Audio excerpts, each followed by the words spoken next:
جی علی بھائی. بالکل جی، آپ کو خوش آمدید کہتے ہیں باران رحمت میں، اور یقیناً آج ہم 13 روزہ جو ہے وہ تقریباً گزار چکے ہیں. 13واں روزہ جو ہے وہ ہمارا آلموسٹ گزر گیا ہے. کچھ ساتیں ہمارے ساتھ جو ہے وہ رہ گئی ہیں، اور ہمیں یہاں پر جوائن کیا ہے ہمیشہ کی طرح دو علماء کرام نے جو یقیناً ہمارے علم میں اضافہ کرتے ہیں، اور جو بھی ہمارے دلوں میں سوال ہوتے ہیں، جو بھی ہمارا ٹاپک ہوتا ہے اس سے ریلیٹڈ، ہم ان سے علمی گفتگو کرنے کی کوشش کرتے ہیں اور کچھ نہ کچھ سیکھنے کی کوشش کرتے ہیں. آج بھی ہمیں جوائن کیا ہے مفتی اقبال نقشبندی صاحب نے. السلام علیکم. آپ کا بہت بہت شکریہ کہ آپ نے جزاک اللہ ہمیں خیر.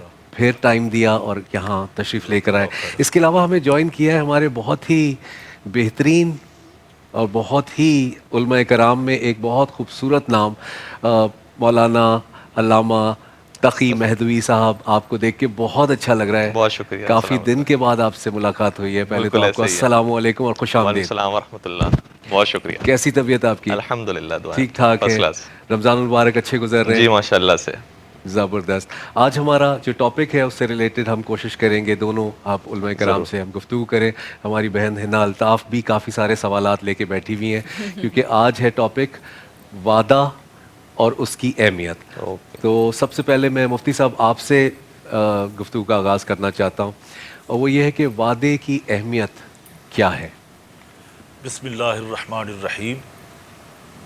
مولا یا صلی وسلم دائما ابدا علی حبیبک خیر الخلق کلہم. شکریہ علی بھائی. اسلام کے اندر وعدے کی بہت بڑی اہمیت ہے. وعدے خلافی کے تو نقصانات بیان کیے گئے ہیں، مگر جو وعدے کو پورا نبھاتے ہیں، وعدے کو پورا کرتے ہیں، اس کے اوپر اللہ رب العزت نے اجر و ثواب رکھا ہے. یعنی وعدے کو توڑنا، نبی کریم صلی اللہ تعالیٰ علیہ وسلم نے فرمایا جس کا کوئی وعدہ نہیں ہے اس کا دین ہی نہیں ہے. یعنی وہ کسی دین کے اوپر نہیں رہتا، وہ اپنے نفس کی پیروی کرتا ہے. تو لہٰذا کہ یہ بڑا اہمیت کا حامل ہے کہ جو بحیثیت ہم مسلمان قوم کسی سے وعدہ کرتے ہیں جی تو اس وعدے کو پورا کریں. اور قرآن پاک نے بھی اللہ رب العزت نے جا بجا پیغمبروں کے وعدوں کا ذکر کیا ہے. ان الوعد کان مسئولا، اور وعہدنا الی ابراہیم و اسماعیل. تو ان وعدوں کے ذکر کیے کہ فلاں پیغمبر اپنے وعدے کے بڑے سچے تھے، فلاں بڑے سچے تھے. تو لہٰذا ہمارا دین اسلام یہ ہمیں حکم دیتا ہے کہ ہم ان پیغمبروں کو جن پر ہمارا ایمان ہے، مانتے ہیں، جی ان کی زندگی، ان کا اسوہ حسنہ ہمارے سامنے ہے. اور احادیث کے اندر بھی بہت ساری اس کی مثالیں موجود ہیں. صحابہ کرام رضوان اللہ تعالیٰ علیہم اجمعین جو بھی وعدہ کرتے، جو بھی کام کرتے، اس کے اوپر عمل پیرا ہوتے، پابندی کرتے. یہاں سے اگر کسی سے کوئی قرض لیا ہے تو وعدہ کیا اس کے ساتھ کہ فلاں وقت میں آپ کا قرض چکا دوں گا. اگر کسی کے ساتھ ملاقات کا وعدہ ہے کہ فلاں وقت میں آپ کے ساتھ ملاقات کروں گا، تو اسی کا خیال رکھا اور اس کو وقت دیا. تو یہاں تک وعدے کی پاسداری ہے، اس کے اوپر اجر و ثواب ہے، وہ ثواب کا مستحق ہے دنیا میں بھی آخرت میں بھی. اور جہاں توڑنے کی باتیں ہیں، کوئی وعدہ کرتا ہے تو یہ کہہ دیتا ہے کوئی وعدہ کوئی قرآن حدیث ہے بھلا، تو یہ بڑی گمراہی والی بات ہے. وہ گمراہ ہوتا ہے، وہ بھٹک جاتا ہے جو قرآن و حدیث کے یعنی منافی بات کرے گا کہ قرآن، یعنی اس کو معلوم بھی نہیں ہے قرآن و حدیث کے اندر اس کا ذکر ہے. پھر اللہ رب العزت نے 5ویں پارے سورہ نساء کے اندر ذکر فرمایا ہے وعدے کا، وقت کا تعین کیا ہے کہ نمازوں کو اپنے وقت مقررہ کے اوپر ادا کرو. ٹھیک. یعنی اگر تم وقت کی پابندی نہیں کرو گے تو پھر صرف تم اپنے نفس کی پیروی کرو گے. جو اللہ نے جن چیزوں کا وقت کا تعین کیا ہے اس وقت کے اوپر، ہمارے یہاں حج ہوتا ہے، زکوٰۃ کا تعین ہے، ایک اسلام کے اندر پورا ایک نصاب موجود ہے، تو وہ وقت اور وعدے کے تحت ہے. اگر ہم ان چیزوں کو چھوڑتے ہیں تو پھر بہت سارے معاشرے کے اندر نقصان ہوں گے. تو میں سمجھتا ہوں کہ وعدہ خلافی بہت بڑا نقصان ہے، ظاہر کا بھی نقصان ہے، باطن کا بھی نقصان ہے. اور اس کے اندر بہت ساری برائیاں جنم لیتی ہیں، معاشرے کا بگاڑ بھی پیدا ہوتا ہے. اور وعدہ پورا کرنا، وعدہ نبھانا، تو اس پہ اجر و ثواب بھی ہے اور اس میں بہتری بھی ہے. اسی طرح نبی کریم صلی اللہ تعالیٰ علیہ وسلم نے جس کسی کے ساتھ بھی وعدہ کیا، یعنی چھوٹا بچہ بھی تھا تو اس وعدے کو پورا کیا. تو لوگ نبی کریم صلی اللہ تعالیٰ علیہ وسلم کو صادق الامین جو کہتے تھے، اس کی بنیادی وجہ یہی تھی کہ جو جس سے وعدہ کیا وہ پورا امانت داری کا کیا، وہ پورا کیا ہے. سبحان تو اللہ. اسلام مجھے یہی پیغام دیتا ہے، مجھے یہی سکھاتا ہے کہ جس کسی کے ساتھ بھی تم وعدہ کرو، چاہے وہ پڑوسی تمہارا نان مسلم ہو، کوئی بھی ہو، مگر وعدہ اس کے ساتھ پورا کرنا ہوگا. سبحان اللہ، بہت خوبصورت بات. بہت پیاری بات کی. اور علامہ صاحب ایک سوال ہے نا، کافی دیر سے سوچ کے بیٹھی ہوئی تھی، جو ہماری فیلڈ سے ریلیٹڈ بھی ہے، اور وہ وقت کا ہے. بالکل، وقت کی پابندی کافی سارے لوگ نہیں جی، کرتے، اکثر. اور وقت کی قدر کرنا بھی بہت زیادہ ضروری ہے. اچھا مولانا صاحب، شاید تھوڑا سا بچکانا سوال بھی ہے، 2 سوال ہے جو میں آپ سے پوچھوں گی. کہ کافی سارے لوگ کہتے ہیں کہ دیکھو میں نے وعدہ کیا، اور کافی سارے لوگ علی بھائی یہ بھی کہتے ہیں کہ دیکھو میں قسم کھا رہا ہوں. تو کیا یہ 2 الگ چیزیں ہیں یا دونوں چیزیں ایک ہیں؟ اور ایک ہوتا ہے کہ میں آ جاؤں گا، یا یہ کہتے ہیں کہ میں وعدہ کرتی ہوں کہ میں آ جاؤں گی. تو کیا یہ ہوا کہ اگر وعدہ کا ورڈ یوز نہیں کیا تو وعدہ نہیں ہوا؟ میں صرف اب میں چاہ رہی ہوں کہ میرے ساتھ ساتھ جتنے اور نوجوان ہیں ان کی یہ چیزیں کلیئر ہو جائیں. اس کے علاوہ اللہ نے ہم سے بہت سارے وعدے کیے ہیں. میں چاہوں گی کہ ہماری جتنی بھی ینگر جنریشن دیکھ رہی ہے وہ ان سارے وعدوں کے بارے میں بھی آج جان سکے، تاکہ وہ اور ڈٹ کے محنت کریں اچھے مسلمان بننے کے لیے. اعوذ باللہ من الشیطان الرجیم، بسم اللہ الرحمن الرحیم. بہت پریکٹیکل سوال ہے، گرچہ فقہی اعتبار سے کوئی زیادہ فرق نہیں ہے، لیکن لوگوں کے ذہن میں یہ الجھن پیدا کرتا ہے کہ یہ لفظ کبھی کبھار استعمال کیا جاتا ہے، کبھی کبھار استعمال نہیں کیا جاتا، کیا فرق پڑتا ہے تاثیر میں.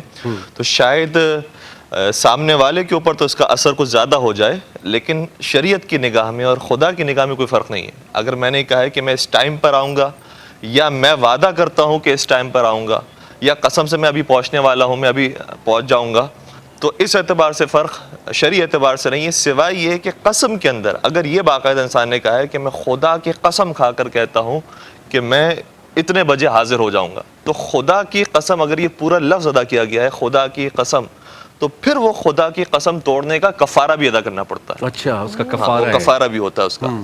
لیکن اگر اس کے علاوہ جو نارملی آدمی کیا جاتا ہے کہ پرومس میں کرتا ہوں میں پہنچ جاؤں گا اس ٹائم پر، پکا وعدہ ہے میں حاضر ہو جاؤں گا، تو کفارہ نہیں ہے، اس کا نہیں ہے. لیکن گناہ تو پھر بھی ہے. جی گناہ بالکل ہے، اور گناہ کبیرہ کے اندر شامل ہے، بلکہ یہ تو ایسا موضوع ہے کہ اس کا کوئی اسلام سے اور دین سے ڈائریکٹ تعلق بھی نہیں، اس کا انسان سے تعلق ہے. یہ جو موضوع ہے اس کا تعلق تو آپ کوئی بھی دین اٹھا کے دیکھ لیجئے، بلکہ بے دین افراد بھی وہ وعدے کی پابندی کریں گے تو آگے بڑھ سکتے ہیں، ورنہ تو کوئی بھی نہ دنیا میں آگے بڑھ سکتا ہے نہ آخرت میں آگے بڑھ سکتا ہے. تو مسلمانوں کے لیے تو بطور خاص، بالخصوص جب ہمارے جو لیڈر، ہمارے جو رول ماڈل ہیں پیغمبر اکرم حضرت محمد مصطفیٰ صلی اللہ علیہ وسلم، واقعاً وہ معراج پر فائز تھے اس فعل کے اندر بھی کہ جو قاتلوں سے کیا ہوا وعدہ تھا وہ قتل کرنے کے لیے آئے ہوئے ہیں، لیکن پیغمبر کو وہ بھی وعدہ نبھانا ہے کہ انہوں نے جو ہمارے پاس امانتیں رکھوائی تھی وہ انہیں پہنچائی جائے، تاکہ یہ نہ سمجھے کہ وعدہ خلافی کر کے لے کے چلے گئے. وہ پوری جو اپنی ایتھکس سے اس کا پورا مظاہرہ کیا کہ وہ جو قاتل بھی بن کر آئے تھے ان کے لیے بھی کوئی انتظام کر دیا کہ وہ امانتیں تم تک پہنچ جائیں گی، لیکن تم میرا قتل نہیں کر سکو گے. اس قدر اہمیت ہے اس چیز کی. اور ہمارے یہاں تو بالکل ہی اس کو لائٹ لے لیا جاتا ہے، کوئی فرق ہی نہیں پڑتا. کتنی نعوذ باللہ جو ہے وہ بڑے بڑے مقدس نام استعمال کر لیتے ہیں اور اپنی بات کو جو ہے وہ خدا رسول کی قسم تو عام ہے جو بہت زیادہ، یعنی کوئی بھی انسان، میں آپ نے شوبز کی بات کی، کوئی آپ کا تعلق شوبز سے ہے، لیکن دکانداروں کی بات کریں اور کسی بھی شعبے کی بات کریں تو ہر جگہ پر یہ پرابلم ہے کہ یہ اوریجنل چیز میں آپ کو دے رہا ہوں، یہ جو ہے وہ ابھی بالکل تازی آئی ہوئی ہے. اگر سبزیوں کی بات کریں، فروٹس کی بات کریں، بالکل تازی ہے، فریش ہے، یہ آج کا مال ہے. تو اتنا جھوٹ ہمارے معاشرے کے اندر عام ہوگی، اور اس کا نقصان دنیا کے اندر بہت زیادہ اٹھانا ہے، چاہے کہ پھر آخرت کی بات تو اور سلسلہ آگے بڑھاتے ہیں. مفتی اقبال نقشبندی صاحب سے میں ایک سوال کرنا چاہتا ہوں. روز محشر جو وعدہ خلافی ہے اس کا کیا انجام ہے؟ بسم اللہ الرحمن الرحیم. دیکھیں، وعدے 2 قسم کے ہوتے ہیں. ایک تو انسان کا انسان سے، لوگوں سے، معاشرے کے اندر وعدہ ہے، اس کی تو یہ معافی بھی ہے، توبہ بھی ہے، اور سزا جو کم سے کم ہے. کتابوں کے اندر آئے حضرت جبریل امین سے رسول اللہ صلی اللہ علیہ وسلم نے پوچھا کہ میری امت کو کم سے کم سزا کیا دی جائے گی، یعنی جہنم کی سزا. تو حضرت جبریل امین نے بارگاہ مصطفیٰ صلی اللہ تعالیٰ علیہ وسلم میں عرض کی، یا رسول اللہ، سب سے چھوٹی جو سزا ہے آپ کی امت میں سے صرف جہنم کے جوتے پہنائے جائیں گے، اور عالم یہ ہوگا کہ دماغ کھولتا ہوگا اور انسان چیختا ہوگا. یہ سب سے چھوٹی سزا ہے. تو وعدے کے اوپر سزائیں تو ہیں، عذاب تو ہے، مگر توبہ کا دروازہ بھی کھلا ہے. ہم یہاں جو بیٹھے ہیں اصلاح امت کے لیے، کہ لوگوں کی اصلاح کرنے کے لیے، سب سے پہلے تو ہم اپنی اصلاح کریں، وعدے کی پاسداری کریں، وعدہ خلافی نہ کریں، وعدے کے اوپر گناہ ہے تو کسی گناہ کو چھوٹا گناہ نہ سمجھیں، کبھی کبھار یہ چھوٹے گناہ بھی بڑے بن جاتے ہیں، یہی وبال جان بن جاتے ہیں۔ ہم جیسے وہ ایسے بولتے چلے جاتے ہیں، جناب یہ کوئی بات ہے، کیا ہو گیا، لیٹ ہو گئے، وعدہ ہوا تو کیا ہوا، کئی وعدے توڑتے ہیں، جب فلاں بندہ کوئی وعدے کی پاسداری کر رہا ہے میں کروں، یعنی ہم دوسرے کے اوپر ڈال دیتے ہیں یا اس کو مورد الزام ٹھہراتے ہیں۔ تو میں سمجھتا ہوں کہ دنیا میں تو بے برکتی ہوتی ہے جو وعدہ خلافی کرتی ہے، آخرت میں بھی اس کی سزا و جزا کا مقام تو ہے، یعنی جو اچھے کام کرے گا اس کی جزا ملے گی، جو برے کرے گا اس کی سزا ملے گی۔ فَمَن يَعْمَلْ مِثْقَالَ ذَرَّةٍ خَيْرًا يَرَهُ وَمَن يَعْمَلْ مِثْقَالَ ذَرَّةٍ شَرًّا يَرَهُ۔ دوسرا جو وعدہ ہے، ایک وعدہ ہے بندے کا اپنے خدا سے، ٹھیک، اور خدا نے وہ حکم دیا ہے انبیاء کرام کو بھی دیا ہے، سورہ آل عمران کے اندر ہے وَإِذْ أَخَذْنَا مِيثَاقَ بَنِي إِسْرَائِيلَ لَا تَعْبُدُونَ إِلَّا اللَّهَ وَبِالْوَالِدَيْنِ، یہ بھی ایک وعدے کہ تم اپنے والدین کی خدمت کرو، ان کی عزت کرو اور اللہ کی عبادت کرو۔ عالم ارواح کے اندر جو اللہ نے میثاق پہ عہد لیا اپنے بندوں سے کہ خدا کے علاوہ کسی اور کی پوجا نہیں کرنی، اور کی عبادت نہیں کرنی، یہ سب سے بڑا گناہ جو ہے نا شرک ہے۔ تو شرک کرنے والا تو جہنم میں ہے۔ اگر ہاں وہ زندگی کے اندر پہلے شرک ہوا، بعد میں توبہ کر لی، گناہوں سے نکل آیا، خاتمہ ایمان پہ ہو گیا، پھر تو وہ بچ گیا، فلاح پا گیا۔ اگر یہ سارا کچھ نہیں ہوا، اسی پہ ہی ڈٹا رہا، یعنی کہ شرک ہی کرتا رہا، تو پھر تو اس کا انجام یقیناً وہ جہنم ہے، جزا و سزا کا وہاں پہ مقام ہے۔ سورہ آل عمران کے اندر ایک اور مقام میں بھی اللہ رب العزت فرماتے ہیں وَإِذْ أَخَذَ اللَّهُ مِيثَاقَ النَّبِيِّينَ لَمَا آتَيْتُكُم مِّن كِتَابٍ وَحِكْمَةٍ، ہم نے عالم ارواح کے اندر انبیاء کرام سے عہد پیمان لیا کہ ہم تمہیں کتاب و حکمت بھی دیں گے اور تمہارے پاس ایک رسول بھیجیں گے، وہ خاتم النبیین پیغمبر صلی اللہ تعالی علیہ وسلم ہوئے، ان پر سب آپ ایمان لائیں گے۔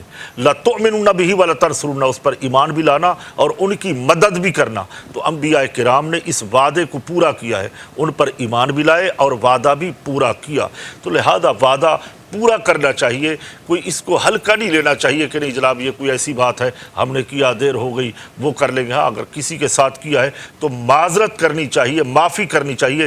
وعدہ توڑنے کے کفارے ہاں ہیں، وعدہ توڑنے کا کفارہ صرف یہ ہے فقہ احناف کے ہاں کہ 4 کلو آٹا وہ صدقہ کرنا ہوگا، کسی غریب مسکین کو دینا ہوگا، اسی کا کفارہ ہے ہمارے ہاں۔ 4 کلو آٹا، 4 کلو آٹا۔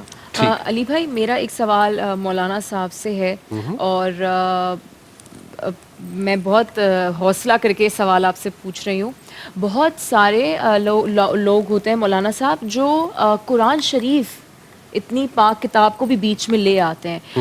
بہت سارے گھروں میں جب لڑائیاں ہوتی ہیں، جب فساد ہوتا ہے تو لوگ قرآن پاک کو بیچ میں لے کر آتے ہیں، قرآن پاک کو کہتے ہیں کہ اس پہ ہاتھ رکھو، اس پہ قسم کھاؤ۔ کافی سارے لوگ ہوتے ہیں جو سچے ہوتے ہیں اور اپنا ہاتھ رکھ کے اس کے اوپر قسم کھاتے ہیں کہ نہیں ہم سچ کہہ رہے ہیں۔ بہت سارے لوگوں کو میں جانتی ہوں جنہوں نے جھوٹ بھی کہا ہے، لیکن اس کے علاوہ میں یہ جاننا چاہتی ہوں کہ کیا ہم قرآن پاک کو، اتنی مقدس کتاب کو، کیا ہم ایسے گھر کے معاملات میں لے کر آ سکتے ہیں؟ اور جس نے جھوٹی قسم کھائی اس پہ ہاتھ پہ رکھ کے، اس کے ساتھ کیا ہوگا؟ اعوذ باللہ من الشیطان الرجیم، بسم اللہ الرحمن الرحیم۔ یقیناً سبھی جانتے ہیں کہ قرآن کریم کے اوپر جو جھوٹی قسم کھائی گئی ہے اس کا عذاب بہت زیادہ سخت اور بہت زیادہ دردناک ہونے والا ہے، لیکن عجیب بات یہ ہے کہ ہمارے قرآن انہی چیزوں کے اندر استعمال ہو رہا ہے۔ افسوس کے ساتھ کہنا پڑتا ہے کہ وہ کتاب جو ہدایت کے لیے ہے، وہ کتاب جو ہماری زندگی سنوارنے کے لیے، اس کا استعمال یا میت پر ہوگا، یا شادی کی رسومات میں ہوگا، یا جو ہے وہ اس طرح کے معاملات کے اندر اپنی دنیا کو ٹھیک کرنے کے لیے گویا وہ ایک یوز کی جا رہی ہے چیز، جبکہ قرآن مجید کے آنے کا اصل مقصد یہ ہے کہ اسے ذرا کھول کر انسان پڑھے، دیکھے۔ اگر اس کے اوپر سے گرد ہٹتی ہے تو انہی کاموں کے لیے ہٹتی ہے، ورنہ روزانہ کا کھولنا انسان جو ہے اس کو عام طور پر انجام نہیں دیتا۔ دوسری بات یہ ہے کہ وہ قسم کہ جس کو توڑنے سے کفارہ بھی واجب ہوتا ہے، وہ صرف اللہ جلالہ کی قسم ہے۔ اللہ جل جلالہ کی قسم اگر کھائی گئی ہے تو اس کو توڑنے سے کفارہ بھی واجب ہوتا ہے، ورنہ باقی ہستیاں چاہے مقدس ہوں، چاہے کتاب مقدس ہوں، چاہے کچھ جگہ مقدس ہیں جیسے خانہ کعبہ ہے، مکہ معظمہ ہے، ان کی قسمیں بھی اگر کھائی گئی ہے تو اس پر کفارہ واجب نہیں ہوگا، عذاب اپنے مقام پر ہے اور گناہ اپنے مقام پر ہے جب تک کہ استغفار اور توبہ نہ کر لی جائے۔ تو قرآن کریم کے اوپر بھی اگر کسی نے ہاتھ رکھ کے جھوٹی قسم کھائی ہے تو عذاب ہے جب تک کہ توبہ نہیں، لیکن کفارہ واجب نہیں ہوگا۔ اور اگر خدا کا نام لے کر قسم کھائی ہے تو وہ قسم توڑنے کے اوپر پھر کفارہ بھی واجب ہوگا۔ کفارے میں کیا دینا ہے؟ روزے کا جو کفارہ ہوتا ہے وہ ہوتا ہے 60 دنوں تک روزے رکھنا ہے، 60 مسکینوں کو کھانا کھلانا ہے، لیکن قسم توڑنے کا کفارہ یہ ہے کہ 10 مسکینوں کو کھانا کھلانا ہے۔ البتہ ہم فقہ جعفری کے حوالے سے آپ کی ہم بیان کر رہے ہیں کہ 10 مسکینوں کو کھانا کھلائیں یا 10 مسکینوں کو لباس پہنائیں۔ اچھا، یا ایک اور آپشن ہے کہ غلام کو آزاد کرنا، کہ جو آج کل کے ماحول کے لحاظ سے اتنا زیادہ اپلیکیبل نہیں ہے۔ تیسری چیز یہ ہے کہ اگر وہ شروع کے 2 کام یا تینوں کام نہ کر سکیں، کہ اتنا پیسہ ہی نہیں ہے کہ ہم کسی کو لباس پہنا سکیں یا کسی کو کھانا کھلا سکیں، تو پھر 3 دن مسلسل روزے رکھیں۔ 3 دن مسلسل 3 دن روزے رکھنے سے پھر یہ قسم کا کفارہ ادا ہوتا ہے۔ یہ شرعی طور پر تو ذمہ داری ادا ہو گئی، لیکن آخرت کے عذاب سے بچنے کے لیے استغفار اور توبہ۔ ہاں، تحفہ قرآن ہے، قرآن ہے رمضان، ایک برکت ایمان ہے، ایمان ہے رمضان، اس ماہ میں ہر کام عبادت ہے خدا کی، کیا اجر کا فیضان ہے، فیضان ہے رمضان۔ امید ہے آپ کو آج کا ہمارا یہ پروگرام باران رحمت اچھا لگا ہوگا۔ ہم شکریہ ادا کرنا چاہیں گے مفتی اقبال نقشبندی صاحب کا، علامہ تقی مہدوی صاحب کا، کہ انہوں نے اپنے قیمتی وقت میں سے ہمیں کچھ ٹائم دیا، لیکن ہم اس طرح بالکل نہیں جائیں گے۔ میں آپ سے اجازت چاہ رہا ہوں، لیکن حنا الطاف وہاں پر بچوں کے ساتھ بیٹھی ہوئی ہیں جنہوں نے آج روزہ کشائی کرنی ہے، ان چھوٹے چھوٹے منع بچوں نے، اور پھر ہم نے دعا کی طرف بھی واپس آنا ہے۔ بالکل، سب سے پہلے تو جلدی جلدی بچوں کے نام پوچھ لیتے ہیں۔ کیا نام ہے آپ کا؟ فیضان رضا، فیضان، اسود عقیل، عباد، ماس، عبید رضا، امیمہ، زینب، آواز نہیں نکل رہی بچوں کی، روزہ لگ رہا ہے اور لوگوں کو۔ آخر میں ہاں، سب کی بچوں کی آواز اتنی بیٹھی ہوئی ہے، کیا وہ بھوک پیاس لگ رہی ہے؟ جب پوچھو کہ بھوک پیاس لگ رہی تو سب کہتے ہیں نہیں، ہاں، بالکل نہیں معصوم لگ بچے۔ رہی۔ ہاں، تو مجھے سب بتاؤ جلدی جلدی کہ ہاتھ کھڑا کر کے سحری میں کس کس نے پراٹھا کھایا ہے؟ ماشاءاللہ، میں کہتی ہوں یہ میرا فیوریٹ سوال ہے جو میں بچوں سے پوچھتی ہوں۔ تو ماشاءاللہ آج آپ سب کا پہلا روزہ ہے۔ سب سے پہلے تو بہت بہت مبارک ہو کہ آپ سب نے آج پہلا روزہ رکھا ہے، اور اس کے ساتھ ایز یوزول علی بھائی ہم ان کے پیرنٹس کا بہت شکریہ ادا کرنا چاہتے ہیں، ان کے والدین کا بہت شکریہ ادا کرنا چاہتے ہیں کہ انہوں نے اپنے بچوں کو ہماری ٹرانسمیشن میں بھیجا اور آج اتنا اہم دن آج ٹی وی کو موقع دیا کہ بچوں کے لیے بنا سکیں۔ اس کے علاوہ روزہ خوشائی کے جتنے بھی پیارے بچے ہیں ان کے ساتھ جائے گا رائل فن کلب کی طرف سے ہیمپرز، ہیلز کی طرف سے ہیمپرز، اور پیزا میکس کی طرف سے گفٹ ہیمپرز اور واؤچرز دیے جائیں گے ان سارے بچوں کو۔ اور بس تھوڑی ہی دیر میں افطار ہو جائے گی، پھر کھائیں گے پیئیں گے اور پھر دعا بھی کریں گے، اور اللہ تعالیٰ سے دعا کریں گے کہ انشاءاللہ ہمیں اور بھی روزے رکھنے کی توفیق ملے۔ آمین آمین آمین۔ ہم دعا کی طرف بڑھتے ہیں، اور میں درخواست کروں گا علامہ تقی مہدوی صاحب سے کہ وہ دعا۔ چونکہ افطار سے قریبی سے آتے ہیں اور روایات کے مطابق یہ گھڑی وہ ہوتی ہے کہ جس میں واقعاً پروردگار دعاؤں کو مستجاب فرماتا ہے، بے شک۔ اور ساتھ ساتھ یہ کہ جمعۃ المبارک بھی ہے آج کا دن ماہ رمضان کے اندر، ویسے ہی پروردگار جہنمیوں کو آزاد فرماتا ہے۔ جمعے کے دن بطور خاص روایت کا جملہ یہ کہ لاکھوں جہنمیوں کو آج کے دن کی برکت سے آزادی عطا فرماتا ہے۔ تو دعا کا آغاز کرتے ہیں پروردگار کی حمد و ثنا کے ساتھ۔ بسم اللہ الرحمن الرحیم، الحمدللہ رب العالمین، اللہم صل علی محمد و آل محمد۔ اور یہ دعا ہے کہ جو پیغمبر اکرم ہر نماز کے بعد مانگا کرتے تھے ماہ رمضان کے اندر، اسی دعا سے آغاز کرتے ہیں۔ بسم اللہ الرحمن الرحیم، اللہم ادخل علی اہل القبور السرور، اللہم اغن کل فقیر، اللہم اشبع کل جائع، اللہم اقص کل عریان، اللہم قض کل مدین، اللہم فرج عن کل مکروب، اللہم رد کل غریب، اللہم فک کل اسیر، اللہم اصلح کل فاسد من امور المسلمین، اللہم اشف کل مریض، اللہم صد فقرنا بغناک، اللہم غیر سوء حالنا بحسن حالک، اللہم قض عنا الدین واغننا من الفقر انک علی کل شیء قدیر۔ پروردگار جو تمام تعریفوں والا ہے، تمام فضائل اور کمالات والا ہے، وہ پروردگار جو رحمان و رحیم ہے، وہ جو غفور و کریم ہے، پروردگار تجھ سے ماہ رمضان کی ان ساعتوں کے اندر یہ درخواست کرتے ہیں کہ جو اس دنیا سے چلے گئے ہیں اہل قروب قبور ہے ان کے لیے سرور نازل فرما، الہی آمین، جو تمام بھوکے ہیں نادار ہیں فقیر ہیں پروردگار انہیں مالدار اور غنی بنا دے، پروردگار بے لباسوں کو لباس عطا فرما دے، پروردگار مقروضوں کے قرض کو غیب سے ادا فرما دے، پروردگار بے جرم اسیروں کو قید سے رہائی نصیب فرما، پروردگار جو غریب الوطن ہوتے ہیں اپنے وطن میں لوٹنا نصیب فرما، پروردگار تمام مریضوں کو شفاء کامل اور عاجلہ نصیب فرما، پروردگار تمام مزدوروں کو محنت کشوں کو رزق حلال عطا فرما، پروردگار جو رزق حلال کما رہے ان کے رزق میں برکت و وسعت و کثرت عطا فرما، پروردگار بے اولاد مومنین کو صاحب اولاد بنا دے، جو صاحبان اولاد ہیں انہیں اپنی اولاد کی اچھی تربیت کرنے کی توفیق عطا فرما، پروردگار اس ماہ مبارک رمضان میں تلاوت قرآن کریم کرنے کی ہم سب کو توفیق عطا فرما، اس کو پڑھنے کی، اس کو سمجھنے کی، اس پر عمل کرنے کی توفیق عطا فرما، پروردگار اس مبارک مہینے کے صدقے میں ہم سب کو حج بیت اللہ کی زیارت نصیب فرما، پروردگار مدینہ منورہ کی زیارت نصیب فرما، پروردگار جہاں جہاں مومنین آباد ان تمام کی جان مال عزت و آبرو کی حفاظت فرما، پروردگار ملک پاکستان کو استحکام عطا فرما، پروردگار امت اسلامیہ میں اتحاد عطا فرما، پالنے والے جو حاجات اس گھڑی کے اندر اپنے رکھتے ہیں اور اپنی زبان سے ادا نہیں کر پا رہے لیکن تو دلوں کے حال سے واقف ہے پروردگارا، جو دعائیں ان کے حق میں بہتر انہیں جلد از جلد قبول فرما، جو بہتر نہیں ہے لیکن زبانوں پر آ گئی ہے اور تیری مصلحت میں نہیں ہے پروردگارا اس کا اجر قیامت کے میدان میں انہیں عطا فرما، پروردگارا جو ہمارے حق میں بہتر ہے اور جو بہتر نہیں ہے اور جو تو جانتا ہے کہ کس وقت عطا کیا جائے وہ سب ہمیں عطا فرما بحق محمد و آلہ الاطہار۔